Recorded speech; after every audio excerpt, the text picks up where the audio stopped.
When you beat yourself up, what's the biggest problem? Is it you? Is it the thought? Or is it something else? You're listening to Pure Light, where we explore how you can believe in yourself and be happy with who you are. My name is Ailey. I'm a coach, writer, and yoga and meditation teacher. This is episode 128. I've had a few conversations lately about beating yourself up. So I wanted to talk about that because it's been a while since I've touched on it and what the biggest problem is with that from my perspective. So beating yourself up usually starts with some kind of should statement, like you shouldn't have done that, or you should have said this, or something like that. And it usually builds from there. So it goes on to stuff like, why did you do that? What were you thinking? What's wrong with you? And it can really spiral out of control at that point. And when this kind of thing happens in your mind, there are a few different ways of looking at it. So the first one is as if you are the problem, which is a really easy place to get to if you let your mind answer the question, what's wrong with you?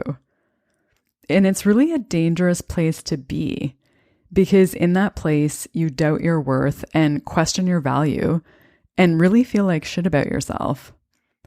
So another way of looking at it is as if the thoughts are the problem. So you may try to fight your thoughts in a way, which becomes almost like a battle in the mind, where you're defending yourself against that voice. So it might sound something like, you shouldn't have done that. Yes, I should have. Why did you do that? I needed to do that. And it goes into this back and forth thing that consumes a lot of mental energy. Because every time that the inner critic voice says something, you try to convince it to see things from another perspective, or, you try to convince it that it's wrong. And you may also try to make the thoughts go away, which usually just adds to frustration because you're trying to control the mind. So I want to take a step back for a second and look at how you relate to your thoughts in these two scenarios. So if you assume that you are the problem, it means that by default, you automatically believe your thoughts. You assume that they're true. So you're dealing with them in a very passive way. If you assume that the thoughts are the problem, it means that you'll be reacting to the thoughts, as in trying to fight them or control them or make them go away or whatever, and probably having thoughts about the thoughts, and then having thoughts about the thoughts about the thoughts. So it's this kind of like compounding reaction. And you're dealing with them in a very reactive way. So rather than looking at it as if you are the problem or as if the thoughts are the problem, there's another way that you can look at it that isn't passive or reactive, but comes from a place of conscious awareness.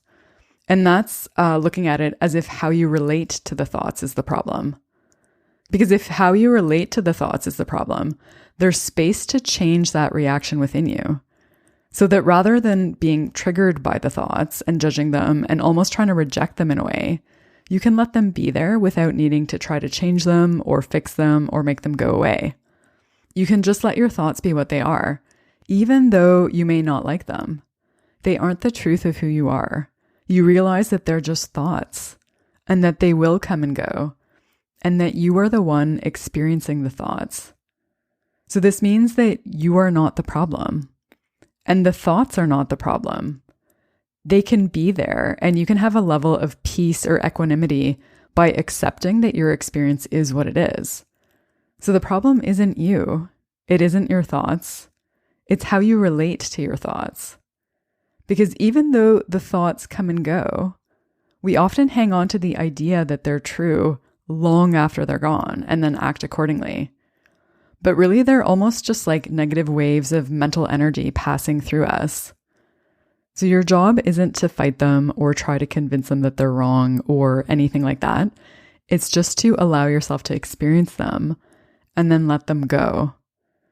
In the next episode, I'm going to talk about ways to break the pattern of beating yourself up. Subscribe to Pure Light wherever you listen to podcasts to make sure you get it. And if you found this useful, there are a number of previous episodes related to this one that I'll link to in the show notes about negative self-talk, the inner critic, and a couple of other things. Go to purelightpodcast.com and you'll find them all in the show notes for this episode, which is episode 128. Thanks so much for listening.